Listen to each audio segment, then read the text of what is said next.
Assalamualaikum warahmatullahi wabarakatuh. Waalaikumsalam warahmatullahi wabarakatuh. Jumpa lagi bersama kita dalam program acara Sering Sharing. Sering ringan, biar nggak ada yang keberatan. Alhamdulillah siang hari ini kita kedatangan tamu yang sangat amat luar biasa dan istimewa. Beliau ini seorang akademisi, beliau ini juga seorang ustadz dan juga ekonom.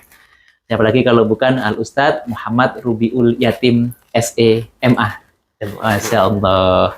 Sehat Ustadz ya? Alhamdulillah sehat. Di tengah kesibukan beliau sebagai seorang akademisi dan juga sebagai seorang mentor terkait dengan ekonomi, beliau berkesempatan untuk bersamai kita pada siang hari ini. Tentunya insya Allah kita akan membahas atau berdiskusi terkait dengan ekonomi Ustadz ya. Baik. Perlu kita ketahui bahwa ekonomi ini menjadi hal yang paling penting dalam kehidupan kita sehari-hari. Di samping sebenarnya tuh semuanya penting, epolek sosbud hankam lah kalau kita sebut itu. Bahkan Islam tuh harus mengenal semuanya, tidak boleh secara parsial. Jadi kalau kita umat Islam terus tidak mengurusin ekonomi, ini justru hal yang salah juga. Lalu mungkin pertanyaan yang ingin kami sampaikan Ustaz, bagaimana sebenarnya Islam itu memandang ekonomi Ustaz? Nah, kemudian nanti sedikit kita singgung terkait dengan perbankan. Sebenarnya bank itu apa sih? Kemudian apakah semua bank itu riba?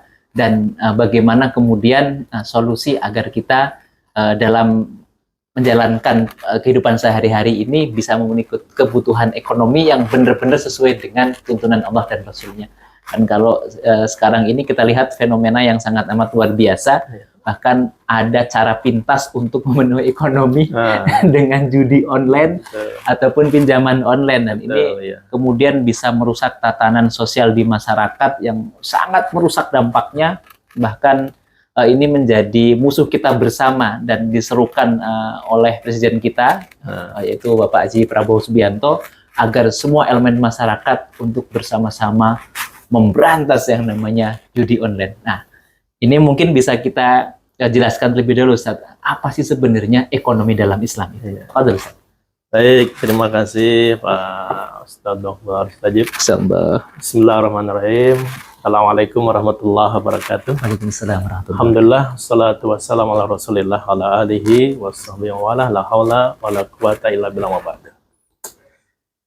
Bicara tentang ekonomi, sesungguhnya ini bicara hal yang sangat krusial dan penting bagi umat Islam. Kalau kita lihat ayat Al-Quran, ayat terpanjang di Al-Quran itu justru bicara tentang ekonomi. Bukan bicara tentang sholat, bukan bicara tentang puasa, bukan bicara tentang hari kiamat, bukan bicara tentang siksa kubur, tapi bicara tentang ekonomi. Yaitu surat Al-Baqarah, surat kedua ayat 282. Satu halaman itu ya bicara tentang orang beriman bagaimana ketika bertransaksi tidak secara tunai itu harus melakukan catat mencatat ya. A'udzubillahi minasyaitonirrajim, ya ayyuhalladzina amanu idza tadayantum bidainin ila ajalin musamma faktubu, ila akhir ayat. Jadi orang beriman diperintahkan oleh Allah untuk melakukan pencatatan dalam transaksi tidak tunai, dan kita hari ini kan lihat bagaimana banyak aktivitas pinjam meminjam, banyak aktivitas ekonomi itu berhubungan dengan akad yang sifatnya tidak tunai. Nah, fenomena ini sebenarnya harus menjadi perhatian kita. Jadi ekonomi Islam harus menjadi hal yang serius sekali dipahami oleh umat. Yang kedua, kalau kita telaah dari 24 jam Allah berikan waktu hidup buat kita, itu sebagian besar isinya aktivitas ekonomis ya, mulai dari bangun tidur, kemudian kita keluar berangkat bekerja ya, mungkin membeli bensin, membayar ongkos naik kereta, ongkos naik MRT dan sebagainya, itu transaksi ekonomi itu. Belum makan siangnya, parkir. Iya, parkirnya. Jadi sebenarnya harusnya umat Islam itu jauh lebih mengetahui dan memahami tentang ekonomi syariah. Dan ada lagi satu hadis yang justru menjadi hal yang harus kita stressingkan. Di padang mahsyar itu nanti ada 4 pertanyaan yang Allah ajukan kepada setiap hambanya. Tidak akan beranjak kaki seorang hamba ya sebelum ditanya 4 perkara ya, tentang umurnya, tentang jasadnya, tentang ilmunya, dan tentang harta. Ini 2 pertanyaannya. dari mana didapatkan dan kemana disalurkan. Itu artinya umat Islam harus paham tentang ekonomi syariah, karena dia ditanya dua ya, dari mana datangnya dan dari mana dia salurkan. Nah, namun memang inilah kendala ya, umat ini kebanyakan bahasnya tentang masalah fikih, toharoh, ya, tentang sholat, ya, kajian kitabnya nggak selesai ke belakang-belakang, padahal para ulama kita sudah menulis ya kitab-kitabnya tentang masalah ekonomi, babul buyuk, babul jual beli, ya, tentang mudarobah, tentang musyarakah, tentang murabahah, tentang wakaf, ya, tentang jual beli yang begitu detail. Ya, tapi sayang ini belum ditelaah lebih lanjut ya. Dan bahkan kalau kita kembali kepada histori sejarah, kitab-kitab yang ditulis oleh ulama-ulama kita itu bukan hanya kitab tentang fikih, ada kitab Al-Amwal karya Abu Ubaid, ya, ada kitab Al-Kharaj kayak Abu Yusuf. Itu baru-baru awal ketika Islam berkembang yang sebenarnya bicara tentang ekonomi.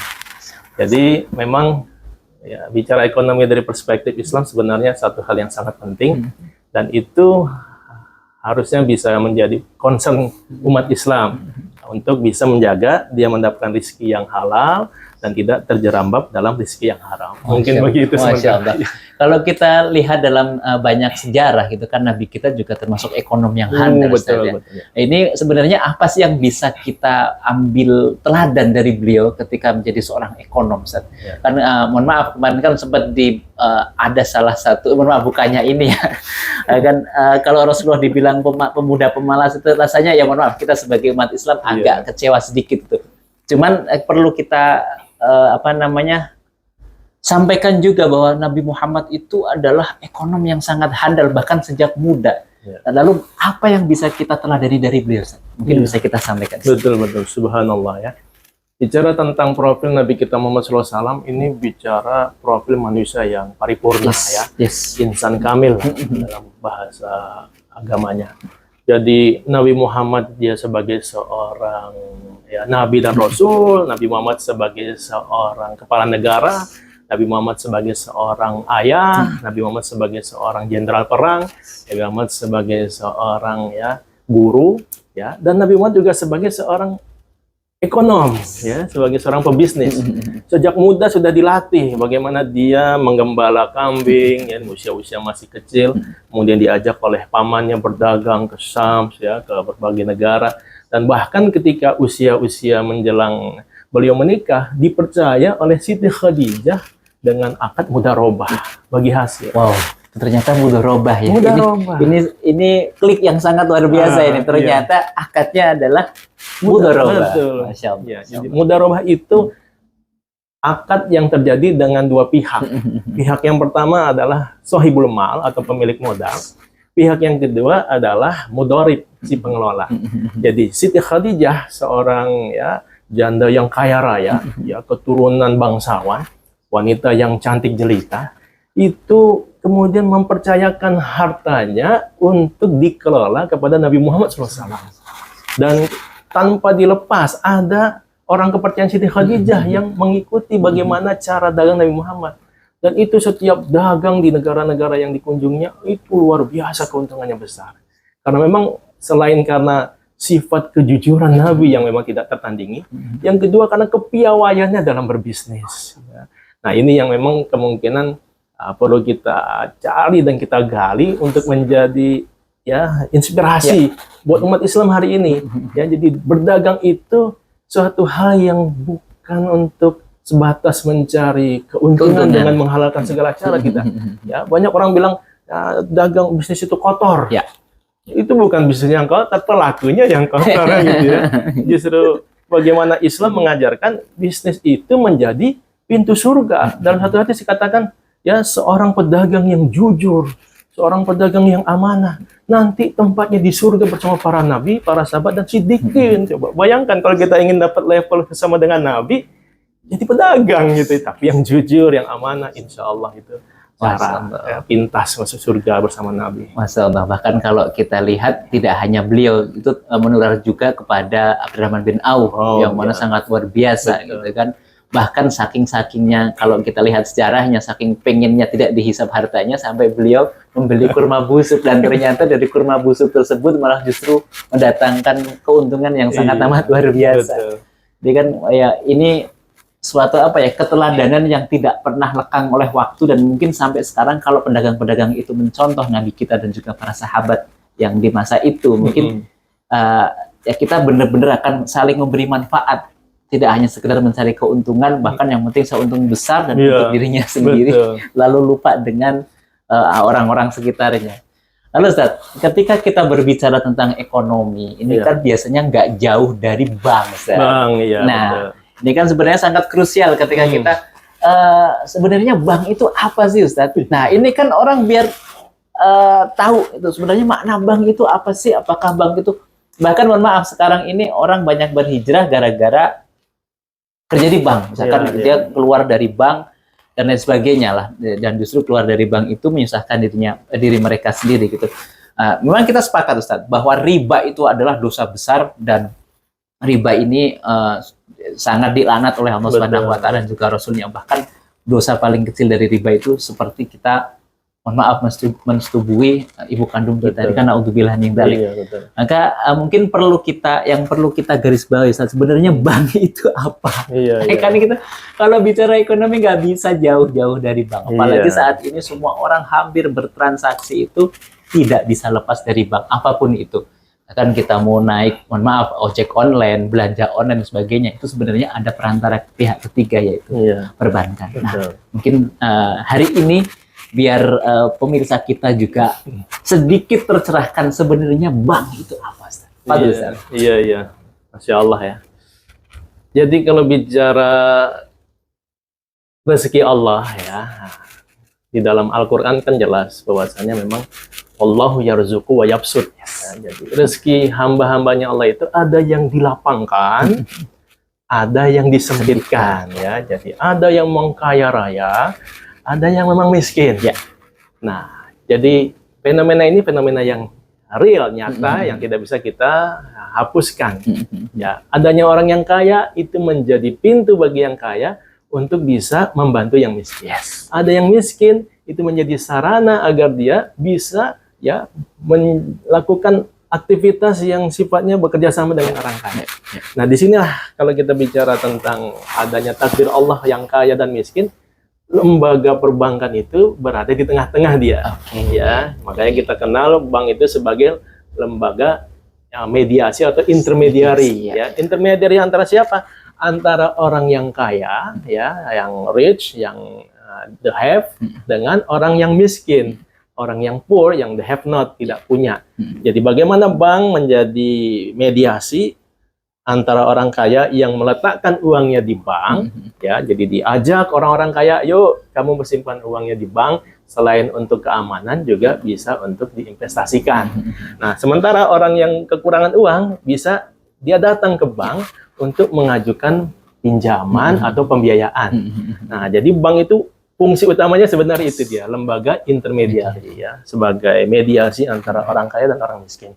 Nah, memang kemudian di dalam Islam itu kembali lagi ada rambu-rambunya, ya, ada kaidah-kaidahnya.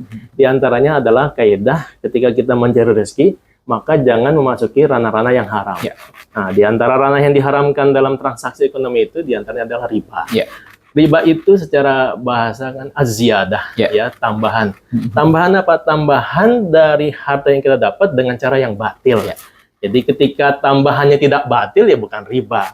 Tapi ketika dia tambahannya dengan cara yang batil, dia riba. Bagaimana maksudnya? Nah, maksudnya dia melakukan satu aktivitas bukan dengan aktivitas yang sesuai dengan syariah, misalnya jual beli, investasi, tapi kemudian dia bisa dapat tambahan. Berarti dengan cara dengan pinjam meminjam. Nah, pinjam meminjam uang yang kemudian dipatok kembalinya dengan tambahan.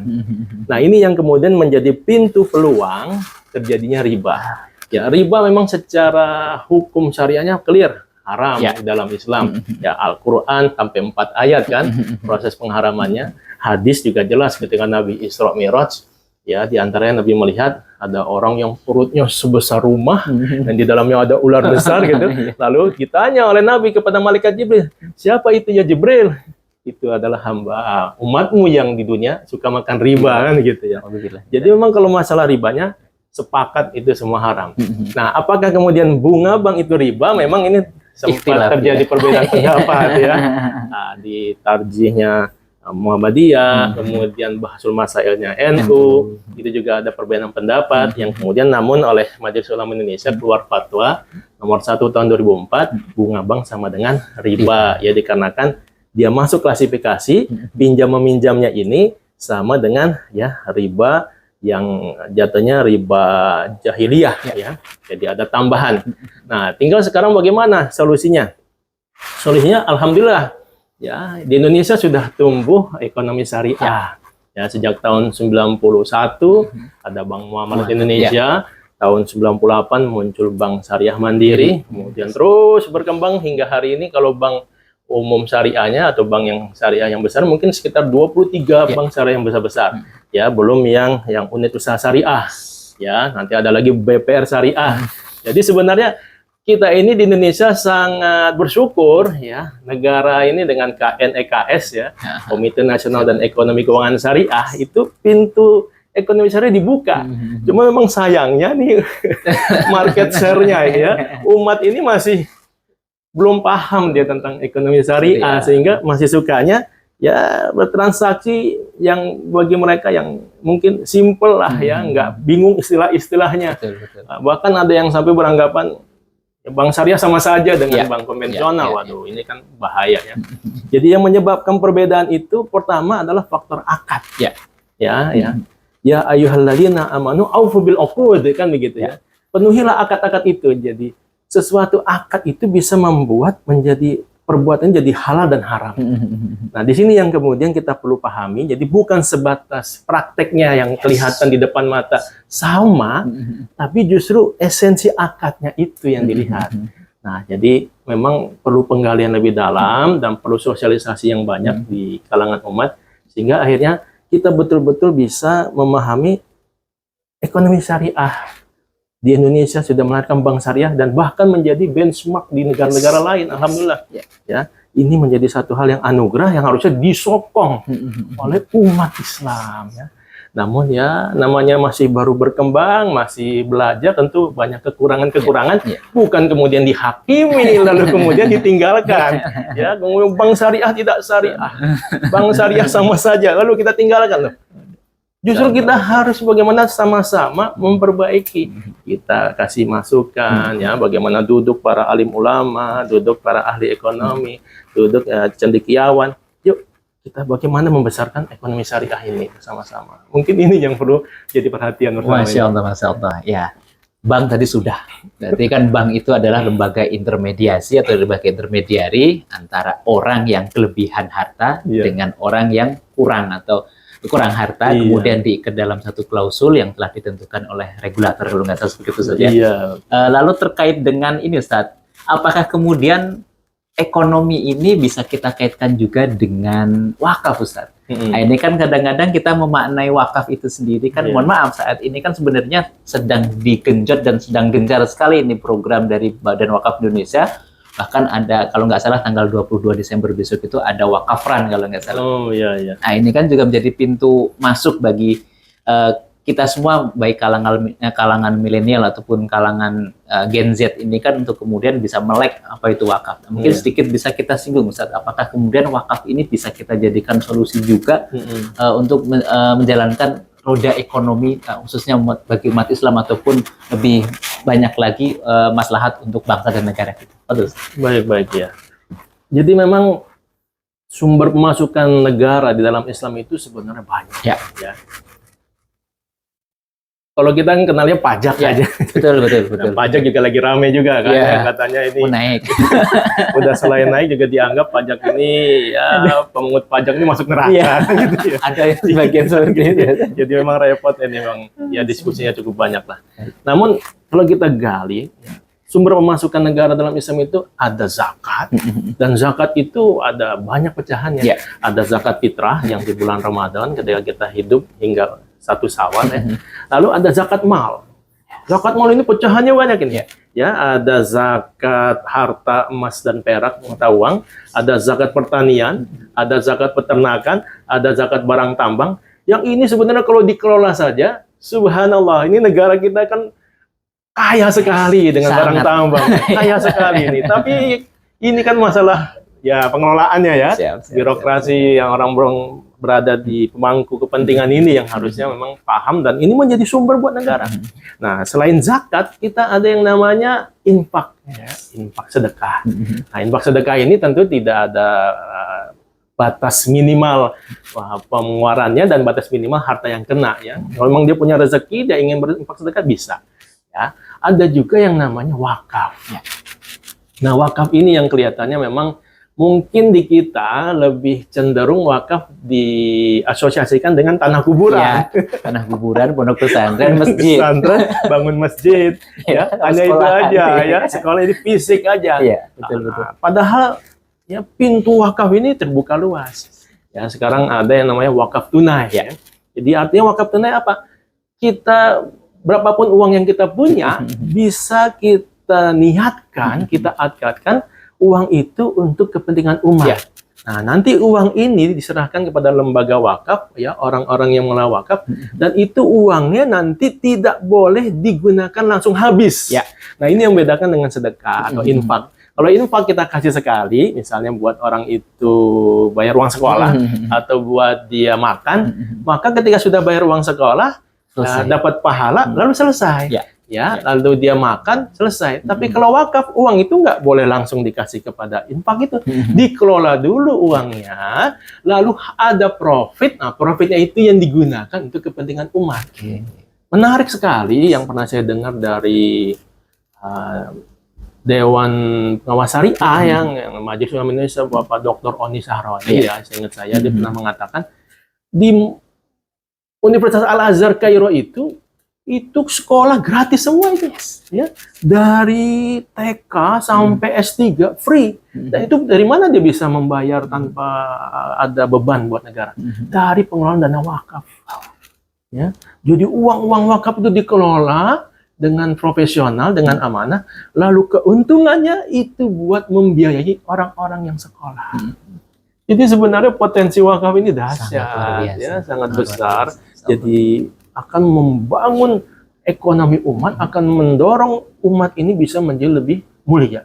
Ya, Imam Ali bin Abi Thalib pernah mengatakan kadal fakru ayakuna kufran, kan, bagaimana orang-orang yang fakir itu potensi besar untuk jadi kafir. Dan fakir itu karena ekonomi, kan? Jadi ketika ada peran sini wakaf yang bisa mengangkat derajat dia tadinya fakir menjadi orang agnia, maka insya Allah dia tidak akan pindah akidahnya. Ya, kita sering dengar bagaimana orang bisa pindah agama hanya karena Indomie, satu dus dua dus Indomie, karena pekerjaan.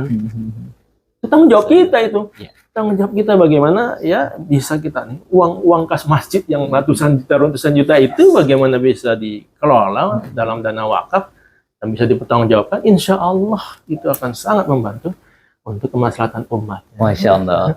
Terakhir Ustadz, sebelum kita tutup, kita kan sering mendengar green economy atau ekonomi hijau. Ini sebenarnya apa sih sebenarnya ekonomi hijau itu, Ustadz? Kan sering kali kita dalam debat-debat calon gubernur ataupun calon bupati bahkan sering disinggung apa sih sebenarnya ekonomi hijau. Mungkin kan menjadi pengetahuan juga bagi para pemirsa kita agar menambah hazanah keilmuannya tentang ekonomi ini agar semangat juga dalam bertransaksi ekonomi lah bahasanya seperti itu.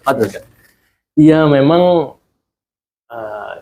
United Nations atau PBB itu mereka di tahun 2018-an ya, itu mereka sudah membuat yang namanya SDGs ya, Sustainable Development Goals. Jadi ada sekitar 18 sampai 20 SDGs yang menjadi patokan bagaimana setiap negara itu membangun aktivitasnya termasuk bidang ekonomi. Nah, ekonomi yang dikembangkan dalam SDGs itu adalah ekonomi yang bukan semata-mata mengejar profit, tetapi juga memperhatikan aspek sosial, ya, aspek people, orang, dan aspek lingkungan. Ya, 3P lah istilahnya, ada profit, Syariah banget itu. ada people, ada place kan gitu ya. Nah, ini sebenarnya dari Nabi Muhammad juga udah diajarkan. betul. Benar-benar diajarkan, memang kitanya aja yang ya Baru nggak. sukanya ngambil-ngambil dari barat. Seolah-olah keren, hebat ya. Barat adalah Nabi sejak awal. Al-Quran sudah mengarahkan kita untuk berpikir sampai jauh ke depan. Andai kata kamu tahu besok kiamat dan di tanganmu ada biji tanaman, ada benih, tanam. Ya, bukannya kita kemudian buang lalu sholat lalu ini enggak, justru tanam. Ini kan sustainable development ini ya, untuk berkelanjutan. Nah, jadi green economy itu atau ekonomi hijau memang ekonomi yang mengarah kepada bukan semata-mata profit ya ketika kita berbisnis, tapi juga harus memperhatikan faktor sosial masyarakat dan juga faktor lingkungan. Hari ini kan banyak sekali para pebisnis kita yang kok jangan profit. Yes. Akhirnya masyarakat dirugikan, lingkungan rusak.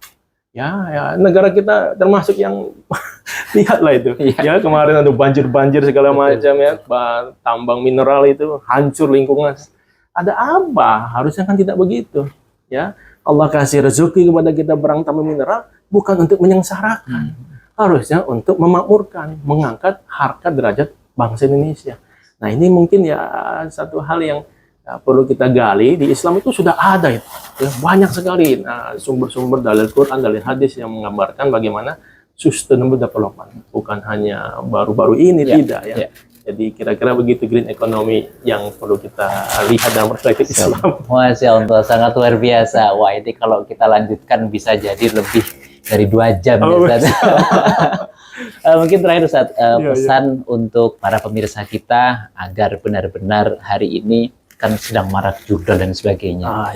Ini kan juga menjadi, itu kan salah satu transaksi ekonomi tapi yang haram Ustaz. Betul. Hari ini bagaimana cara menyemangati para pemirsa kita ataupun nanti siapapun yang menonton acara ini agar mereka itu benar-benar bersemangat dalam mencari atau bertransaksi ekonomi, tapi ekonomi yang halalan dan juga thayyiban.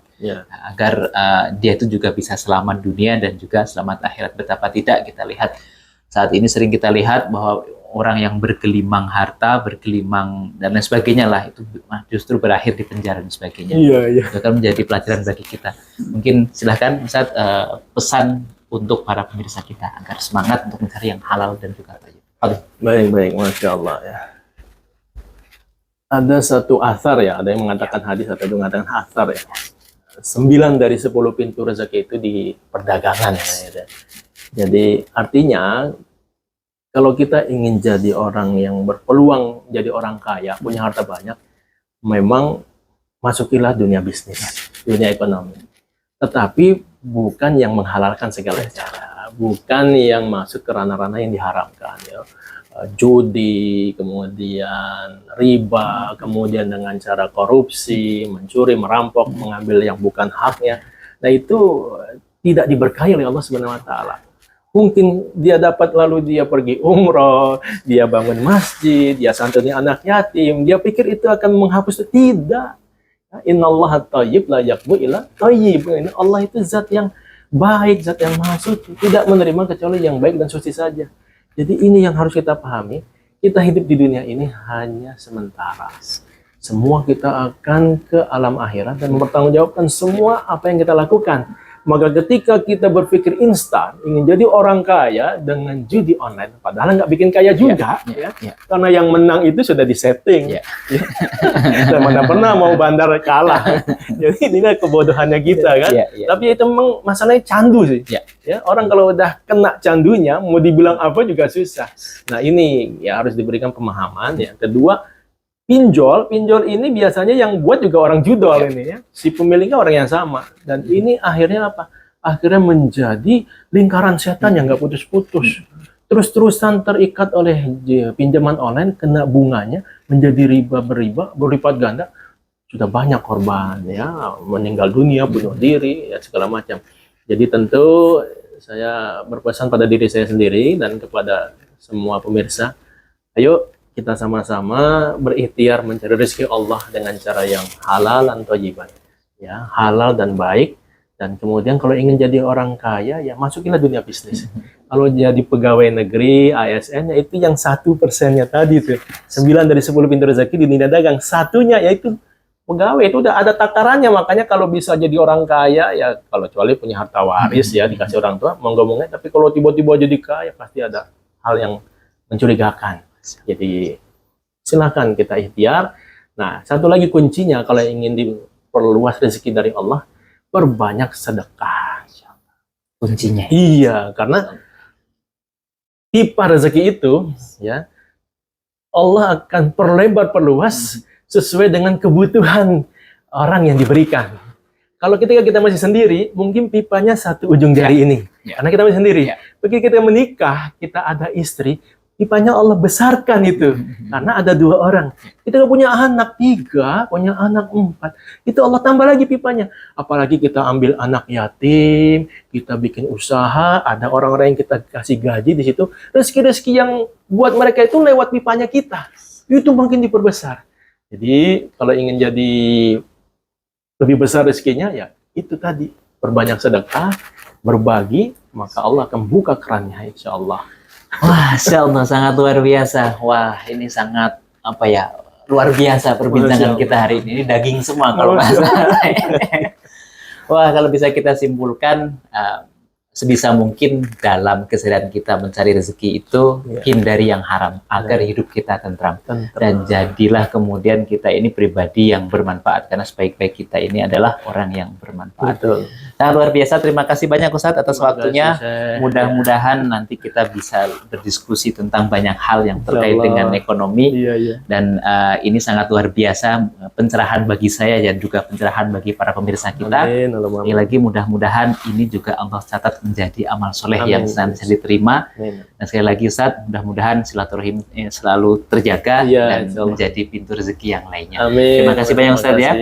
Tetap pantengin terus program acara kita. Sering sharing ringan biar gak ada yang keberatan. Assalamualaikum warahmatullahi wabarakatuh. Waalaikumsalam warahmatullahi wabarakatuh.